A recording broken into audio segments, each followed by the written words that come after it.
everyone, I'm back with newspaper current affair analysis 28th of March to 3rd of April 2021. We are going to cover all the top headlines. The first headline: 27 migratory birds found dead at wildlife sanctuary in Himachal Pradesh. 27 birds avian influenza की वजह से मरे हुए पाए गए in Pong Dam Wildlife Sanctuary area in Himachal Pradesh. Now, because of this incident, the authorities are forced to shut down the sanctuary. Where should be your focus here? Migratory birds are on their way back to their breeding grounds in Central Asia. But some may be infected because immunity levels are low as they are coming from different wetlands. Also, you must be aware that earlier in this year, January, avian influenza led to death of over 5,000 migratory birds in Pong Dam Wildlife Sanctuary area in Kangra district of Himachal Pradesh. So ये काफी headline में था. अब avian influenza होता क्या है? So it refers to the disease caused by infection with bird flu type A viruses. Remember this.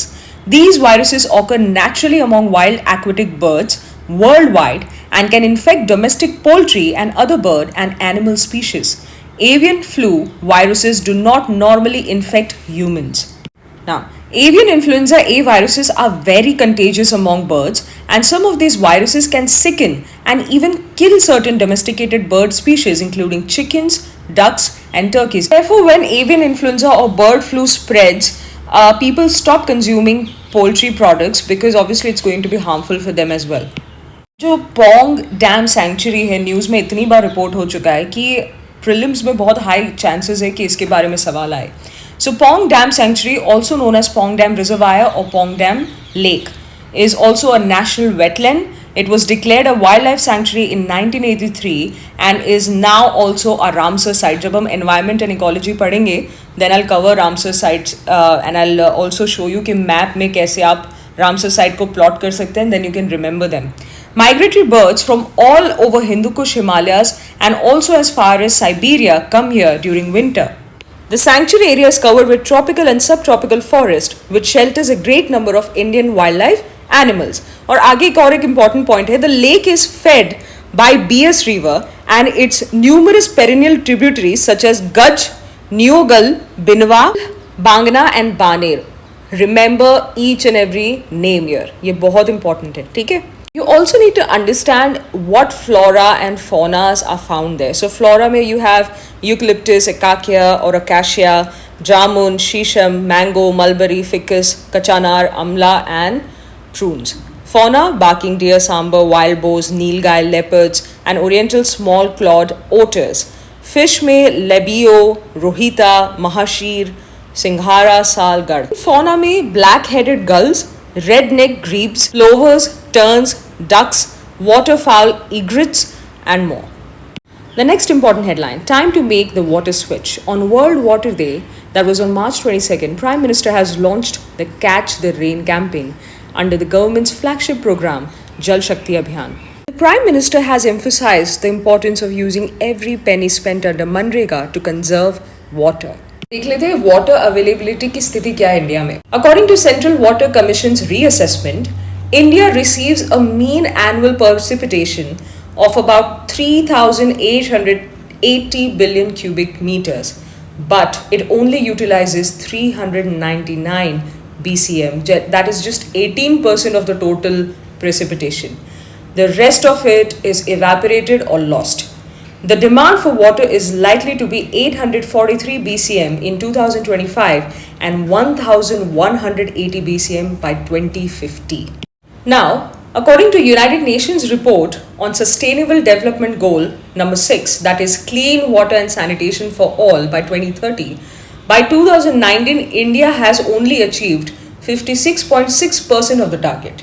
Now this indicates कि हमें अपने water conservation को improve करने की बहुत ज़्यादा ज़रूरत है, and that too faster. According to Niti Aayog's Composite Water Management Index of 2019, 75% households in India do not have access to clean drinking water on their premises, and India ranks 120th amongst 122 countries in the Water Quality Index, which is very, very poor. India is identified as a water-stressed country. Per capita water availability is constantly declining. आपको figures याद रखने की जरूरत नहीं है, but इतना जरूर पता होना चाहिए कि कितना डिक्लाइन हुआ है. ठीक है, सो 5178 से 1544 आ गया. सो अप्रॉक्सीमेट फिगर भी याद रहेगा तो चलेगा. ईयर्स को अच्छे से याद रखना है. So by now we understand that हमारे यहाँ वाटर क्रंच है. We are a water stressed country. So सबसे ज़्यादा पानी जो इस्तेमाल होता है वो एग्रीकल्चर में होता है. ठीक है, so now looking at these observations, India has come up with a plan of realignment of crops. 60% of India's irrigation water, which is a lot.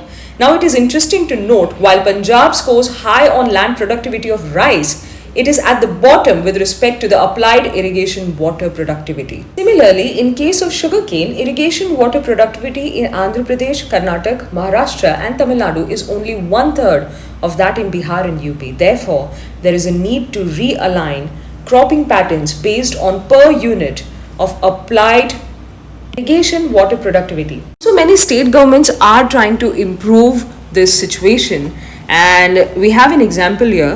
Punjab Sarkar ne, along with the World Bank and JPAL, has started some pilots with an innovative policy of Pani Bachao Paise Kamao to encourage rational use of water among farmers. A very creative idea.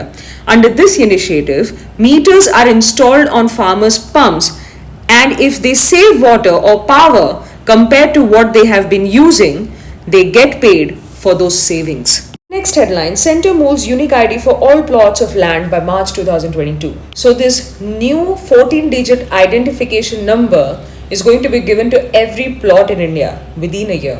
It will subsequently integrate land records, database with revenue court records and bank records as well as Aadhaar numbers on voluntary basis. So सारे जो land से related details हैं वो एक number के through पता किए जा सकते हैं. जैसे कि हमारा आधार नंबर हो गया तो उससे हमारा एड्रेस, हमारे बारे में जो बेसिक इन्फॉर्मेशन है पता चलती है.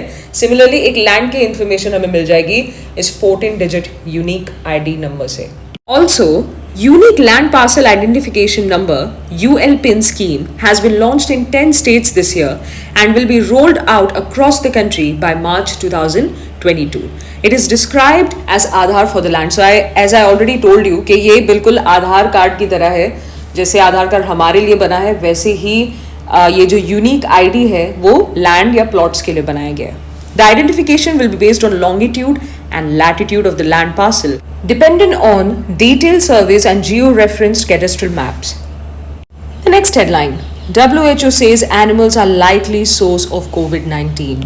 We've heard about this news में हमने काफ़ी बार सुना है, तब हम शायद इसे seriously नहीं ले रहे थे that COVID-19 is transmitted from or because of bats. ठीक है, and WHO and China have jointly studied on the origins of COVID-19 and they have found that bats can be one of the possible reasons of transmitting COVID-19 virus into human beings. और इस study से ये जो myth है या सच है क्या है पता नहीं, बट COVID-19 वुहान की लैबोरेटरी में बनाया गया था और वहाँ से ट्रांसमिट हुआ था, इस पॉसिबिलिटी को काफ़ी ज़्यादा निगेट करता है. Also, these new findings are not enough, as they offer very little new details about how this virus could have possibly emerged. This report is largely based on a visit by WHO team to Wuhan, where for the first time coronavirus was detected, and the likelihood is 4 उन्होंने possibilities list out किए जिसमें से top पे था that it was transmitted from bats. The next important headline, Indian history and distorted narratives. So UGC's document on learning outcomes based curriculum framework of 2021 for undergraduate education in history begins with the declaration. History, as we all know, is a vital source to obtain knowledge about a nation's soul. This document seeks to create a student body जो globally जाके compete करेंगे, ठीक है? And they will be aware, they will be such a student group that they'll be aware of their glorious past. The document further argues that a new narrative about the nation needs to emerge through a dialogue between the past and the present. The document is a policy directive to mold undergraduate history education to these ends. However, a critical examination of the curriculum reveals that it falls short of its own stated goals. This document is talking about the curriculum, and in that there is a topic named the Idea of Bharat. The first paper of the course is titled Idea of Bharat and seeks to study the primitive life and cultural status of people of India, ancient India. The 5 units of the course cover the concept of Bharatvarsh, Indian knowledge traditions, art and culture, dharma, philosophy, and Vasudev Kutumbakam, science, environment, and medical sciences and Indian economic traditions. Now let's understand कि कमी कहाँ है, issue क्या है. So the course presents Bharatvarsh as an eternal concept, as an imaginary moment of the nation that lies in its ancient past. Now पूरा जो curriculum है वो इस तरह से डिज़ाइन किया गया है कि as if they are trying to keep history untouched by the invasions by Kushan or Shunga people, Taimur, Babur, or Britishers in the modern period. It suggests an origin to the nation that is in a pristine ancient past. Also, according to the curriculum, Bharat is an exclusionary concept, यानी कि उसमें जो people of Vindhyas है, that is of the south or east or northeast, उनको as if exclude रखा गया है from the history. Therefore, the concept of Bharat is pretty vague.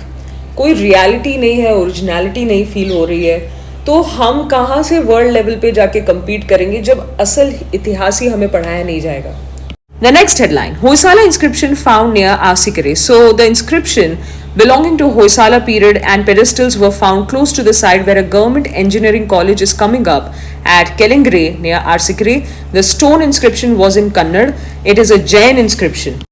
अब थोड़ा इतिहास में जाते हैं. In the 12th century, taking advantage of the warfare between Western Chalukya Empire and Kalachuris of Kalyani, they annexed the areas of present-day Karnataka and the fertile areas north of Kaveri Delta in the present-day Tamil Nadu. So Hoysalas took benefit of this fight.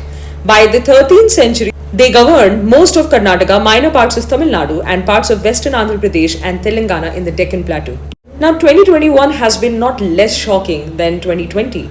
Because this happened, the Suez Canal crisis, a crisis that shook the world. So, a container ship called the Ever Given was freed from Suez Canal on March 29, 2021, a week after it ran around and blocked other vessels from transiting one of the world's most important waterways. A human-made waterway, the Suez Canal is one of the world's most heavily used shipping lanes, carrying over 12% of the world trade by volume. Let's get into a little bit of history about the Suez Canal. Pharaoh Senusret III dug the first canal in 1887 to 1849 BC. Finally, Suez Canal was built between 1859 to 1869 with 1.5 million workers in Ottoman-ruled Egypt.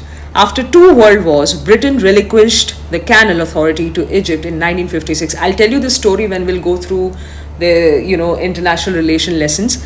Closed 5 times. The Suez Canal has been closed 5 times in the past after Abdel Nasser's government nationalized it in 1956. Also, it was closed down for 8 years after the 1967 Arab-Israeli war. Now let's look at the impact it had on the global trade. So the canal carries 12% of the world trade, 7% of world's oil trade, and 30% of container ship traffic. So Suez Canal contributes 2% of Egypt's GDP, and this is pre-pandemic figure. More than 18,800 ships passed in 2020.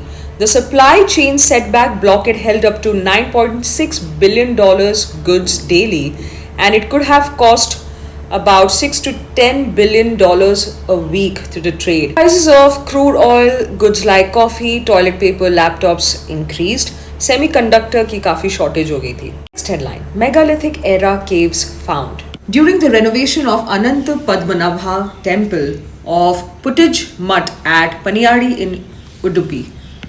So these caves belong to 800 BC and is of 2000 years old in antiquity. Similar megalithic rock-cut caves have been found at Pavanji Subramanya Temple, Suda Subramanya Temple, Sasturu Subramanya Temple and elsewhere in coastal Karnataka. Further, this discovery is unique in understanding the antiquity of Fanis.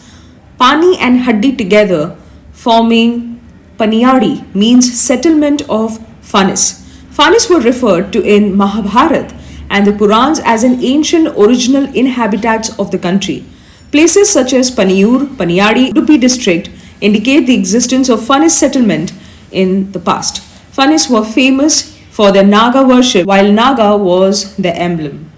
So, BIMSTEC was in news. In an address at a virtual meeting of the regional grouping, External Affairs Minister mentioned that the BIMSTEC Convention on Cooperation in Combating International Terrorism, Transnational Organized Crime, and Illicit Drug Trafficking has come into force last month. The other key highlights are as follows. India will ensure cooperation for building the momentum of regional cooperation under the framework of BIMSTEC and to make it stronger, vibrant, and result oriented grouping. Member states have finalized the BIMSTEC Master Plan for Transport Connectivity, which is expected to be adopted at the 5th BIMSTEC Summit. It would grant better connectivity and integration in the region. Now, the things that you need to know about BIMSTEC. BIMSTEC stands for the Bay of Bengal Initiative for Multi-Sectoral Technical and Economic Cooperation. 7 member countries हैं, ठीक है. First summit was held in Thailand and Sri Lanka is the current chair. It was founded in 1997 through Bangkok Declaration. Importance of BIMSTEC क्या क्या है? So it accounts 22% of the world population. Combined GDP of the 7 members $2.7 trillion. 1/4 of the world's traded goods cross the bay every year, and 6 focus areas are trade, technology, energy, transport, tourism, and fisheries. So besides India, Bangladesh, Myanmar, Sri Lanka, Thailand, Nepal, and Bhutan are the members of BIMSTEC. Next and final headline, exercise Shantir Orgushena 2021, also known as Front Runner of the Peace, to be held at Bangladesh to commemorate the birth centenary of Bangladesh, father of the nation, Bangla Bandhu Sheikh Mujibur Rahman, and mark glorious 50 years of liberation. Now, Indian Army will participate in the exercise along with the contingent of Royal Bhutan Army, Sri Lankan Army, and Bangladesh Army, 4th of April to 12th of April 2021. Theme of the exercise is Robust Peacekeeping Operations. Military observers from USA, UK, Turkey, Kingdom of Saudi Arabia, Kuwait, and Singapore will also be in attendance throughout the exercise. So these were the top and the most important headlines that you all need to know. That is it for today. Thank you so much for watching. Thank you for all the support. Please share the videos and don't forget, you can achieve whatever you want. I'll see you in the next one.